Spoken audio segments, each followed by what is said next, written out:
Hi mga moms! Good morning! Today is Saturday. Mag-deliver day ko anit sa mga orders dito sa Olango. And ang ako ang duha ka kiddos, nag-request sila na magpansit kanton domi kay Saturday man. And para mo help sad sila og prepare sa amo ang breakfast. So ninggo na lang sad ko kay para makaton sad sila og himo or any basic na walohaton sa balay. So ako silang gipatabang mga moms. Kini si Diandre ang ako ang second son. Siya ang nag-prepare sa pansit canton. Kaya volunteer man siya nga siya daw ang mo kuan sa sauce. So ninggo nasad ko. O kaning si Gion, ako ang first son. Kanang nasa ko ang tapad. Mauna ang nag-prepare sa Lucky Me. Kay dili man ganahan si Diandre nga mag-Lucky Me rami niya. Ako nag-crave man ko og Lucky Me. Kay wala na ko kakaundaan na. So ako na lang nipalit na lang ko both. Char. Ako ang gisugo si Gion na mag-prepare sa plato and naluto na daya nga mo ang giluto. Nagluto ko din ha og egg, lumpia, pansit canton and the Lucky Me with eggs. Lami kayo na siya nahurot gud na mo kay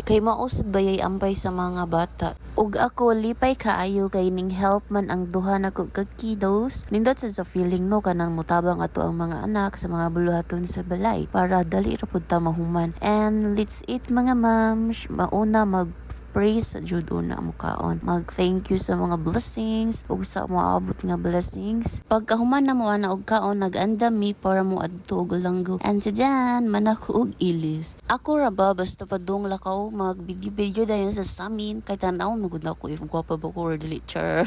May na lang mo gwapa ta basta mo lakaw ra pud if nasa balay na unsa na lang ato ang now. Charing. Mao day ni tanan ang na-sold this week. Thank you kayo. Beautiful miners sa pag-support pod sa ako ang small negosyo. Ako ading husband akong kauban karon nag-deliver. So yan lang for today's video. Bye-bye. Thank you for watching.